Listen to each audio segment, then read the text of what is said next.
The signing of the Declaration of Peace was the climax of years of peace and conflict mitigation work facilitated by the Center for Humanitarian Dialogue in collaboration with the Just Peace Dialogue Forum. At a ceremony to mark the achievement of HD Just Forum intercommunal dialogue sessions and the commencement of the implementation phase, Senior Advisor for Africa David Lambo is optimistic that JOS will present a model of achieving peace to the rest of Nigeria. Basically, we all knew that Plateau State over many decades had suffered from occasional bouts of violence and problems. In a way, it was one of the first states that had some of the problems which now Nigeria faces in many parts of the country. So we were very happy to try to come here and be of support to Plateau State in its challenge to find peace and security. As part of the healing and rebuilding efforts on the part of the federal government, the Office of the National Security Advisor is funding the reconstruction of mosques and churches that were burnt or destroyed during some of the crises in the communities identified. The solution to conflicts should not be left to government agencies alone. The civil society organizations, community leaders, opinion leaders, ordinary men and women all need to ensure that peace prevails in the society. I wish to announce here today that the federal government believes in the dialogue process and is committed to supporting the implementation process. In this regard, the federal government through the Office of the National Security Advisor has provided funds to the implementation committee set up by AD to build some churches, mosques, schools and other facilities destroyed in various areas affected by fire. The state government on her part is warning citizens to be on the lookout for those who are conflict entrepreneurs and have constituted themselves to be the enemies of peace.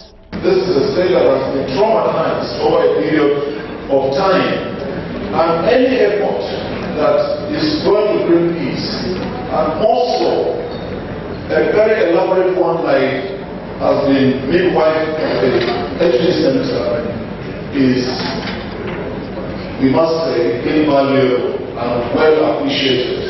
However, after law and order is established, the issues of relationship will pertain to peace, and the non-standing issues must be discussed through dialogue.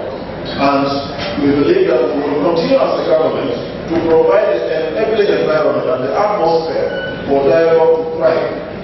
And not only for dialogue to thrive, but at the end of dialogue, most importantly, the conclusions that have been reached by the respective groups and communities will be implemented, and we look forward to the implementation of these committees' resolutions. Beyond the cameras, religious leaders were keen in asking for all the parties to consider dialogue as a precursor to avoiding violent conflicts. That's what I said in my speech.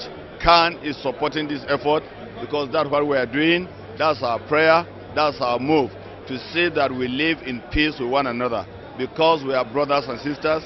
More than everything else, we are Nigerians. Well, I think the event signifies a very important foundation for the basis of peace and security in our own community, because of the giant stride of HD, which did not just come to talk about peace but to talk about dialogue, and a purposeful dialogue bringing all warring communities together.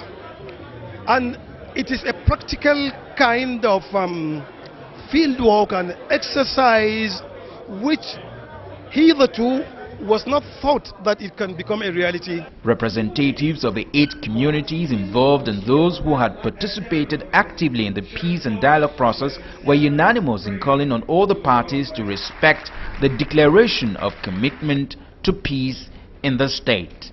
Impression is simple. We are celebrating what is right with Plateau, because what happened in the past was definitely not Plateau. We have been part of this process believing that we will restore Plateau to what it was, and you can see clearly the mood of the people is that of acceptance of what has gone on so far. We accept responsibility for the action of our communities and recognize the need as community leaders to lead by example in the pursuit of peace. You know, the ceremony today is just a ceremony, but the journey has been a long one. And I doff my hat to them for their relentlessness, for their meticulousness, and for the manner in which they ensured that all the stakeholders participated in this process. We recognize that peace is so important that from the home to society, we must celebrate peace. And we also recognize that violence diminishes our community. In Jos, Samson Omale, STV News.